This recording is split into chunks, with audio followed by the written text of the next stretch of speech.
Endodiscriminación, el enemigo machista de la comunidad gay. La homosexualidad, para llegar al lugar que ocupa en la actualidad, se ha tenido que enfrentar a las ideologías de su propio sexo, es decir, la masculinidad o lo masculino. El simple hecho de que un hombre cambia sus preferencias sexuales a la homosexualidad, su idea de lo masculino en terceras personas cambia, es decir, la persona en cuestión deja de ser hombre y se le trata más como una mujer que como alguien de su mismo género. Aunque algunos hombres heterosexuales aceptan a los homosexuales sin ningún problema, afirmando incluso que son mejor compañía que muchos otros hombres, debido a que con ellos pueden platicar sin temor a críticas, falsas declaraciones o hipocresías que han podido ver en otras personas de su mismo círculo social. Sin embargo, aunque muchos hombres homosexuales afirman que disfrutan de su comportamiento plenamente, lejos de cualquier crítica o discriminación, al parecer existe una sombra que acecha desde siempre esta orientación sexual, llamado machismo. Para términos generales, el machismo es una construcción cultural concebiendo al rol masculino basado en el mito de la superioridad de los hombres, que engloba actitudes, conductas, prácticas sociales y creencias que justifican y promueven el mantenimiento de conductas percibidas por la heterosexualidad masculina, pero también pueden ser discriminatorias contra las mujeres y hombres. Por tal motivo, se cree que esta sombra aún se encuentra vigente en nuestros días y que afecta a la comunidad homosexual, mismo que pudo observarse en un estudio realizado por Karl Stroh en el 2014, referido a la identidad sexual frente a la sociedad, en el cual participaron 280 hombres de California y Reino Unido, declarados abiertamente como gays, conociendo la percepción que tienen algunos hombres gay hacia otros mismos. En dicho estudio se dio a conocer que el 56% de los participantes señalaron que al tener o adoptar actitudes heterosexuales no reciben algún tipo de acto discriminatorio u homofóbico. Por otro lado, el 37% dio a conocer que aquellos hombres homosexuales que adoptan actitudes femeninas frente a los demás crean una mala reputación de la comunidad gay, y el 35% señalaron que ellos no solo actúan como heterosexuales, sino que también han llegado a referirse como heterosexuales u hombres varoniles por la simple necesidad de sentirse protegidos frente a críticas. Por ello, Karl Stroh señala que dentro de los propios gay u homosexuales existe una homofobia internalizada y que es alimentada con la falta de cuestionamiento acerca de sus privilegios y la cultura homofóbica y misógina que aún domina la sociedad. Aunque esto no es algo propio de México, cada vez ha causado más impacto dentro de la comunidad gay en el país, funcionando como influencia para la denominación de los subgrupos que pueden existir sobre esta misma, y por ende, como una causa principal de la endodiscriminación, debido a los comportamientos heterosexistas y homofóbicos, donde lo femenino suele ser menospreciado y subyugado, mostrando lo masculino como el sexo superior. Existen muchas características que pueden identificarse puramente como machistas, pero que han sido adoptadas y ajustadas a lo que un homosexual varonil debe de tener y hacer, mismas que están sujetas bajo tres afirmaciones que David Alvarado denomina como metonimias homosexuales machistas. 1. Nadie lo sabe, que es una forma de ocultamiento de la representación social de una orientación sexual tan estigmatizada tratando de pasar desapercibido. El macho homosexual prefiere siempre ocultar su orientación, ya que de esa manera se siente seguro. 2. Soy activo, negando cualquier indicio de feminizar una actitud o una conducta, ya que el hombre pasivo se compara con alguien frágil, por lo que prefiere ser agresivo, activo y varonil. Esto también suele estar relacionado con su ambición por el éxito y superación personal. 3. No se me nota, que proviene de la creencia de que todos los homosexuales deben de ser afeminados, por lo que si existe esta conducta, se es más propensa a recibir críticas y menosprecio por parte de otros hombres. Por lo que, aunque los homosexuales tienden a echar por la borda críticas y juicios hacia sus conductas por parte de exteriores, dentro de la misma comunidad aún existe ese problema, que como se ha planteado, vive bajo la estigmatización entre lo que es propiamente masculino y cuando se convierte en femenino, originando así una endodiscriminación que ataca por todos los flancos y a todos los miembros de dicha comunidad directa o indirectamente. Los homosexuales se han preocupado tanto en últimas fechas en su lucha por una identidad más notoria dentro de la sociedad, usando las herramientas legales que les han podido otorgar, defendiéndose de aquellos pensamientos conservadores que tanto han causado revuelo en últimas fechas, y se han concentrado tanto en luchar por sus derechos, que no han prestado atención en el problema que se ha generado al interior de sus propios grupos, intergrupal como intragrupalmente, de tal manera que la psicología se muestra interesada en conocer cuál es el trasfondo de esto, indagando a su vez los aspectos generales que han llevado a que entre la misma comunidad hay este tipo de conflictos y de manera consecuente cuál ha sido la gravedad del asunto, colaborando en el entendimiento de este tipo de cuestiones y quizá no erradicar por completo esta clase de discriminación, pero sí generar la información suficiente y que sirva como herramienta para la comunidad LGBT, especialmente los gays, ayudándoles a entender que quizá, al haber este tipo de categorizaciones, cada uno puede y debe retroalimentar a las demás, pero para que esto ocurra, primero hay que entender con más claridad este problema interno en nuestro país. Cada persona o agente social, a través de su crecimiento tanto físico como mental, incluso sentimental, merece y tiene la necesidad de sentirse parte de una sociedad, no hablando solo de una comunidad donde habitan varias personas, sino principalmente un lugar en donde se sienta cómodo de poder exponer sus ideas, defenderlas, contribuir con otras y poder hacer estas otras ideas parte de dicho agente, comenzando a realizar procesos mentales, tratando de comprender sobre lo que es correcto y lo que es fácil, sobre lo que es dinámico y lo que debe de acatarse. Así miles de procesos cognitivos juegan un papel importante en su crecimiento mental, orillándolo a realizar emparejamientos, separaciones, jerarquizaciones, etc., de todas las características que se le presenten, conociendo los diferentes matices que le dan forma y color a cada uno de estos. Entiende de una manera más íntima la manera en cómo se desenvuelven, en cómo actúan, qué piensan, qué sienten, qué deben de hacer, qué deben de omitir. En general, comprende qué es lo que los define como grupo o campo social, para que finalmente decida si está de acuerdo o no en llevar a cabo dichas acciones, sin hacer a un lado sus características originales, pero sí, de cierta manera, aceptándolos como ladrillos en un muro de la construcción de su identidad. En la actualidad existe una amplia y muy variada gama de grupos y comunidades sociales que han generado un tremendo impacto en la sociedad en general,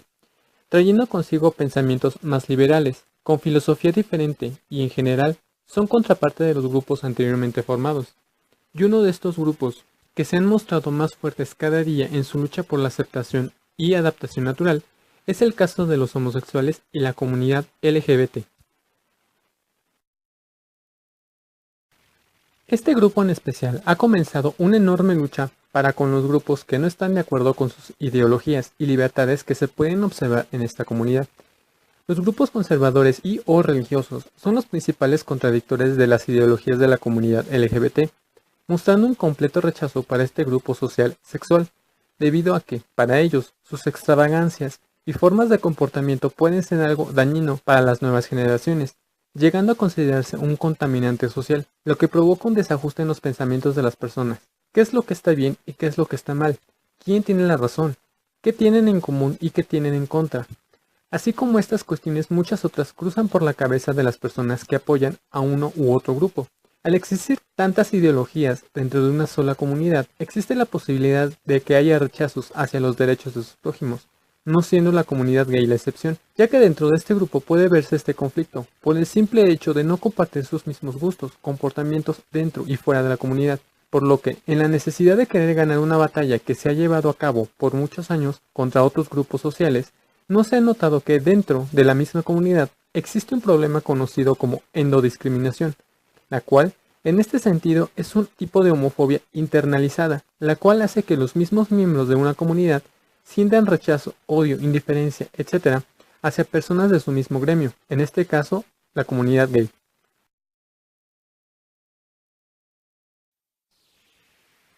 Como bien se sabe, el término LGBT es un acrónimo conformado por las siglas L de lesbianas, G de gays, B de bisexuales y T por transexuales. Aunque para fines prácticos, esta última sigla engloba tres términos que son transexual, transgénero y travesti, formando así lo que se conoce como la comunidad LGBT. Sin embargo, existe un conflicto interno, como lo anteriormente dicho, en donde entre grupos se han generado disgustos, prejuicios, rechazos, etc., por el simple hecho de no compartir sus mismos gustos o de manera más específica sus comportamientos cotidianos, dentro y fuera de la comunidad, siendo una contra las tres. Lesbianismo. Las lesbianas es uno de los grupos que son más atacados, no solo por sus propias integrantes, sino intergrupalmente. Al ser mujeres, se creen que deben de poseer el rol propio que les toca dentro de la sociedad, por lo que al no cumplirlo, automáticamente son señaladas mediante adjetivos como marimachas o machorras, quienes tienden a tener un comportamiento más masculino. Por lo tanto, existen los mismos prejuicios y patrones que podemos presenciar del mundo heterosexual hacia ellas, repitiéndose en este grupo. Bisexuales. Los gays afirman que sus compañeros bisexuales viven bajo una inseguridad notable,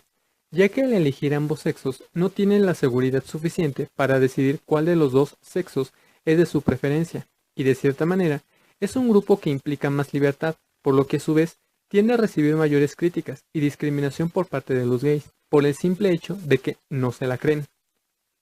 Travestis, transexuales y transgénero.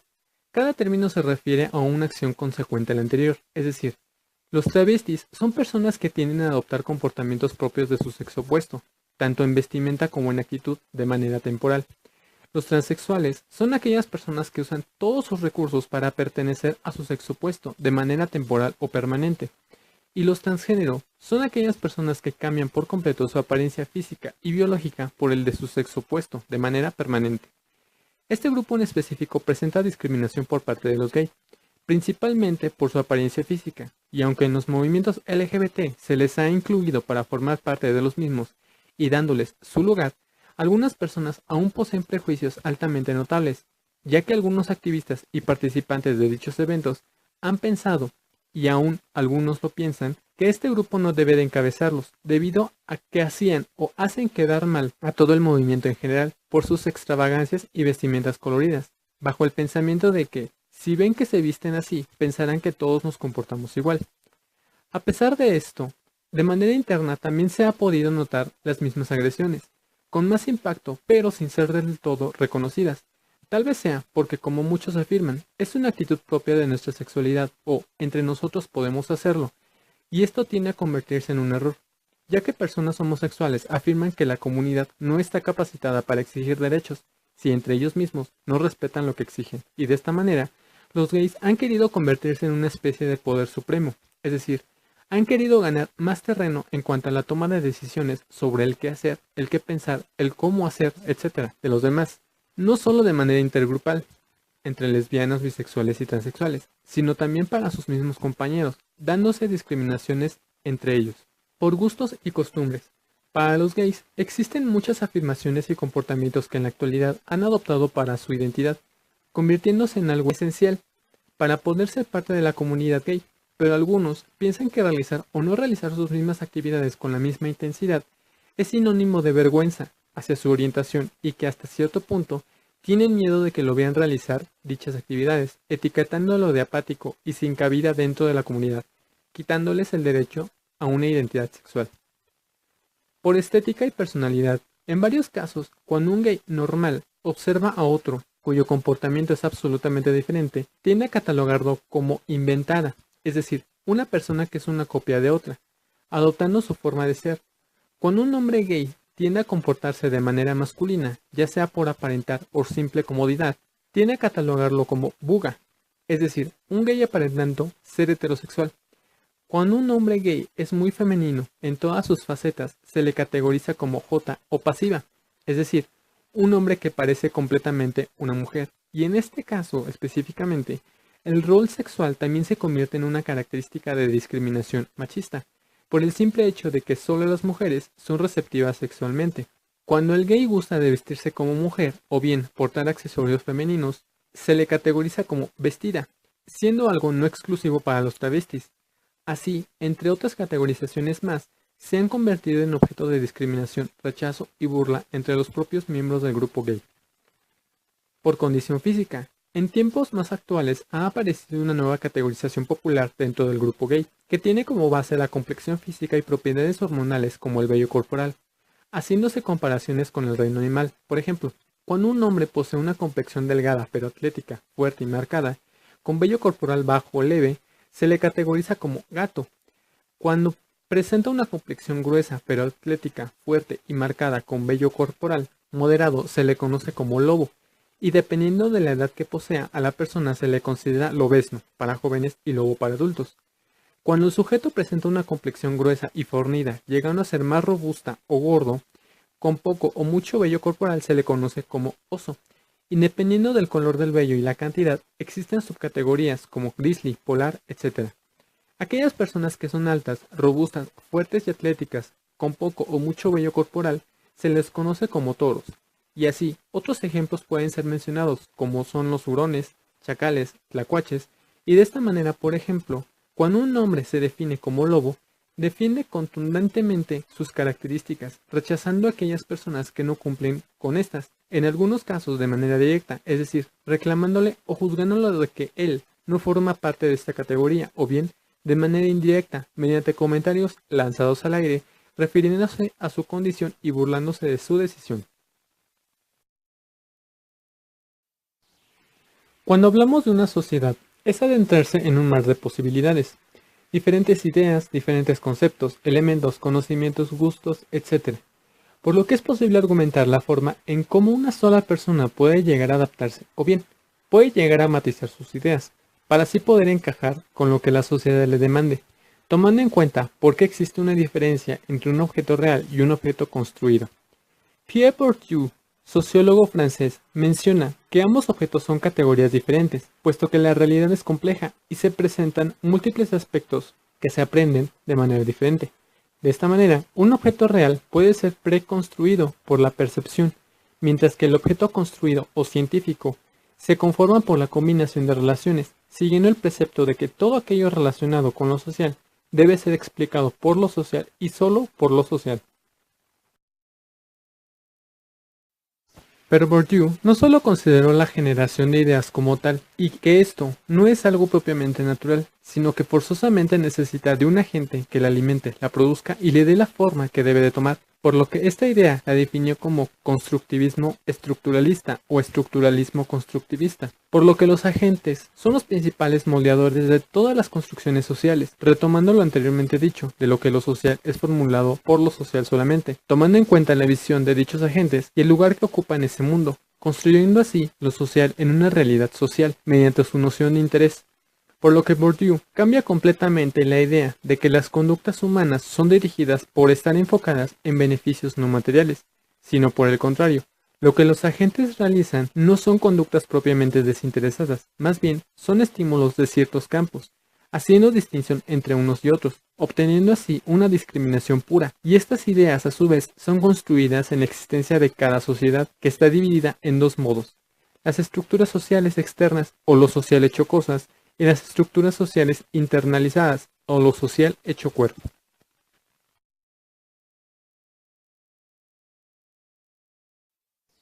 Dentro de un sistema de sociedades existe la probabilidad de que se formen más sociedades que alimenten en la primera, bien sea por sus ideas, bien sea con sus diversas contribuciones o incluso por los desajustes que se encuentran dentro de la misma. Estos elementos se pueden encontrar en lo que Bourdieu denomina como campos sociales, que como él lo menciona, son espacios de juego históricamente constituidos con sus instituciones específicas y sus leyes de funcionamiento propias, y que deben de cumplir las siguientes características. Debe definir lo que está en juego, sus intereses específicos, engendrando lo que le es propio, condicionado su funcionamiento. Es un estado en el sentido de momento histórico, con capitales específicos que forman parte del juego. Es un estado de las relaciones de fuerza entre los agentes y los elementos de juego.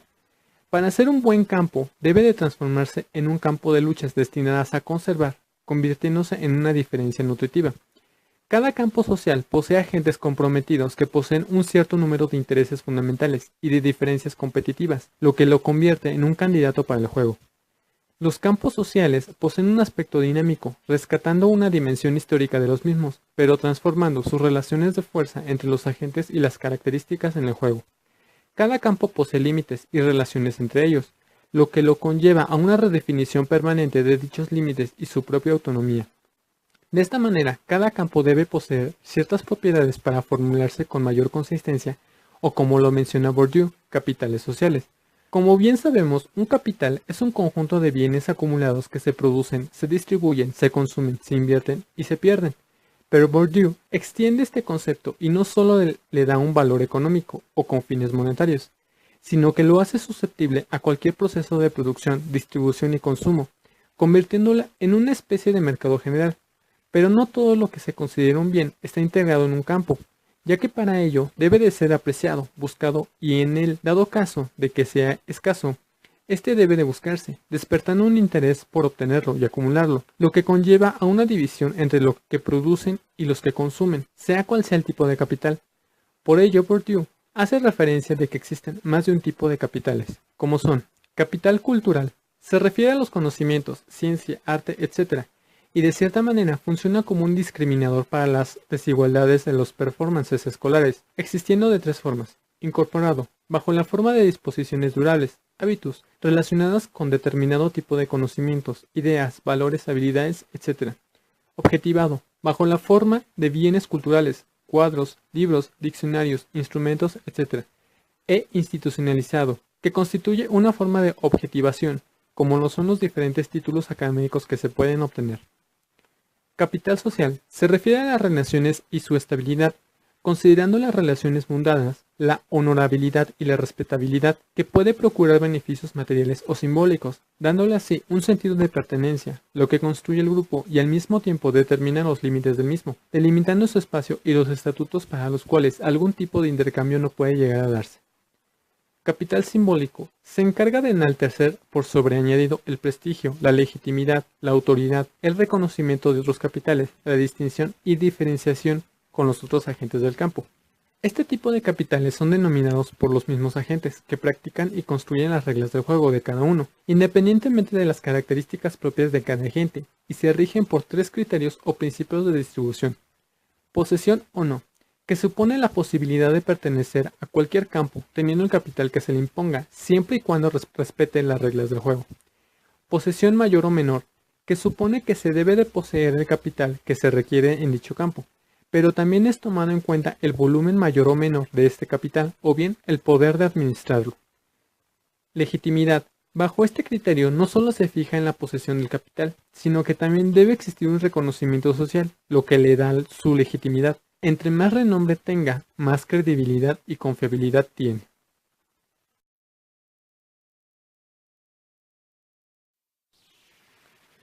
En los trabajos de Bourdieu utiliza el término habitus para aquello que es socialmente reconocido y aceptado, siendo parte del sistema, tratándose de disposiciones a actuar, percibir, valorar, sentir y pensar de una cierta manera más que de otra, que han sido adoptadas por cada individuo a lo largo de su vida. Y Bourdieu decía que el hábitus no es algo propio del alma, sino más bien es algo propio del cuerpo. Por ello, este hábito se convierte tanto en una objetivación como un capital, debido a que posee resultados de condiciones objetivas y principios por los cuales cada agente define su acción ante las nuevas situaciones que se le presentan, y de posibilidad de invención y necesidad, recurso y limitación, debido a que contiene disposiciones duraderas.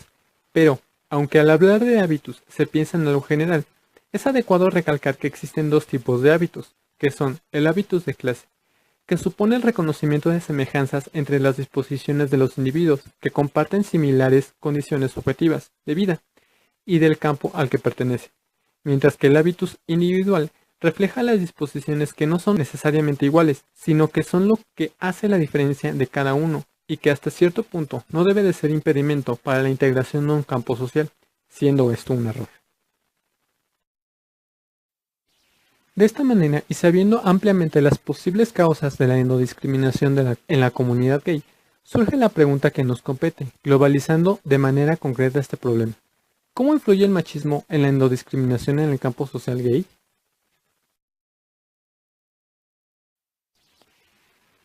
Para dar una respuesta a esta interrogante y siguiendo la base principal de lo planteado por Bourdieu, se llevó a cabo una investigación de tipo cualitativo con característica inductiva,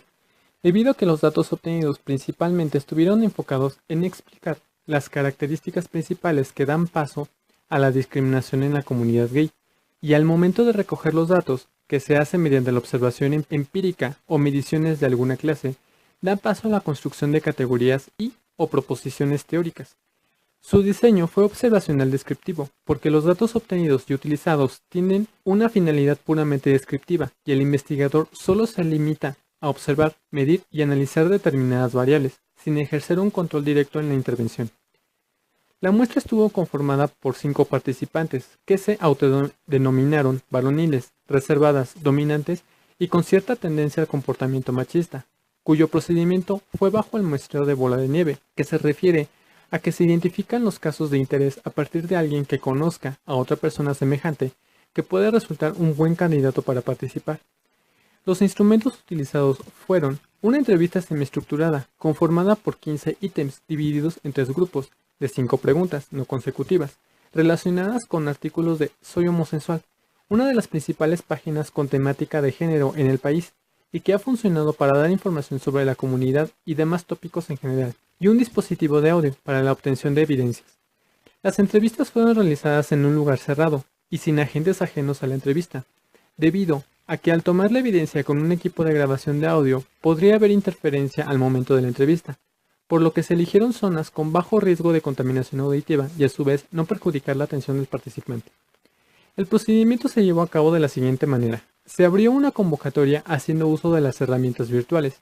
dándose a conocer la temática de la investigación, y se solicitó la colaboración de personas que cumplieran las características previamente fijadas, donde algunos integrantes de la misma comunidad mostraron su interés para formar parte de la investigación y algunas personas postularon a integrantes para ser tomados en cuenta. Se obtuvo un contacto más directo con el candidato para explicar la finalidad y el procedimiento general, solicitándoles a su vez su autorización para usar la información que así brindarían, sabiendo que sería usado con discreción y solo para fines académicos. Aprovechado el abordaje al tema de la discriminación dentro de la comunidad, se les cuestionó a cada participante si ellos mismos se consideraban parte de algún grupo o campo social dentro de la misma comunidad gay, y posteriormente se continuó con la lectura de los artículos para que así pudieran dar respuesta a los cuestionamientos previamente establecidos. Finalmente, y a manera de conclusión de la dinámica, el investigador tomó las ideas que se dieron a conocer en la entrevista, retroalimentándolas y despejando dudas. Todo esto se realizó con el objetivo de conocer las implicaciones que tiene el machismo en la endodiscriminación dentro de los grupos de hombres gay. De igual manera, conocer los prejuicios que sostienen la endodiscriminación en hombres gay, así como las distinciones identitarias entre grupos y su relación con la endodiscriminación. Los resultados obtenidos en las entrevistas fueron los siguientes. Para el primer artículo, hombres gay masculinos son más homofóbicos, en el cual se trató sobre la homofobia internalizada, se obtuvieron las siguientes respuestas. El participante A contestó: algunos sí otorgan una mala imagen simplemente por exagerar su comportamiento. El participante B contestó: yo creo que hasta cierto punto sigue estando la base de luchar por derechos, pero ahora ha traspasado barreras de libertad a libertinaje. El participante C contestó: el hombre gay debe de verse como un hombre varonil, simplemente como hombre. El participante D contestó: no me siento del todo cómodo. El participante C contestó: yo siento que es más que nada machismo. Dentro de la comunidad seguimos copiando ese patrón de machismo, en donde el rol de la mujer siempre es el inferior y el del macho es el superior. Para el segundo artículo, Homomachista, el problema del machismo en hombres gay, que trata sobre el machismo heterosexual dentro de la comunidad gay, se obtuvieron las siguientes respuestas. El participante A contestó: yo siento que nunca se acabará, ya que es algo que tenemos arraigado, no es algo malo.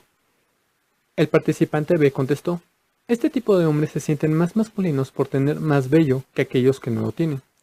El participante C contestó: por supuesto que me considero machista. El participante D contestó: por eso los discriminan tanto, por no encajar fácilmente con el estereotipo varonil. Y el participante E contestó: dependiendo del tipo de relación con esa persona, porque si quiero algo serio elegiría al varonil, porque me entendería mejor con él. Finalmente, para el tercer artículo, El otro closet, que trata sobre el ocultamiento que tienen algunos gays sobre su sexualidad y su libertad, se obtuvieron las siguientes respuestas. El participante A contestó: son esas prácticas sociales creadas por los mismos, para definir un grupo de personas y sus actitudes. El participante B contestó: entonces, si todos estuviéramos en la misma sintonía, puede estar permitido. El participante C contestó: tienes que comportarte como lo que eres y no como lo que nunca podrás ser. El participante D contestó: los que son más femeninos si tienen una apertura más grande, a comparación de los masculinos, quienes poseen más miedos. Y el participante E contestó: nos afectan a todos los hombres en general, pero más hacia los afeminados por el mismo hecho del machismo, y que al ser femenino eres más inferior. Como lo mencionó Bourdieu, cada persona posee ciertos hábitos que se convierten en el capital con el cual puede y debe de entrar al juego. Cada campo social posee sus propios estatutos, los cuales cada gente debe de cumplir. La comunidad gay, al ser un campo social, ha creado estos estatutos, pero que han sido influenciadas por la heterosexualidad. Bien es cierto que los gays han logrado ganar terreno en muchos ámbitos, pero en algunas ocasiones lo han logrado por medio de herramientas que la heterosexualidad les ha impuesto, y algunos han adoptado como lo correcto. Los participantes de la investigación dieron fe a que esto es cierto y de alguna manera lo han podido notar y entran en conciencia de que han ayudado a que esto siga creciendo cada vez más. Dentro de la comunidad ha comenzado una lucha, una especie de guerra civil por saber quién, qué y cómo debe de ser un homosexual, sin romper las características que la homonormatividad ha dictado. El machismo es una de estas características que han podido usar como una especie de escudo contra los juicios externos, pero ahora los usan contra su propia gente, en donde lo femenino aún se sigue viendo como una debilidad, una sumisión, algo que un hombre no debe de tener, ya que aquella figura femenina no debería ser parte de un juego de hombres y para hombres, y de ser así, se está condenando a sufrir discriminación por parte de sus semejantes.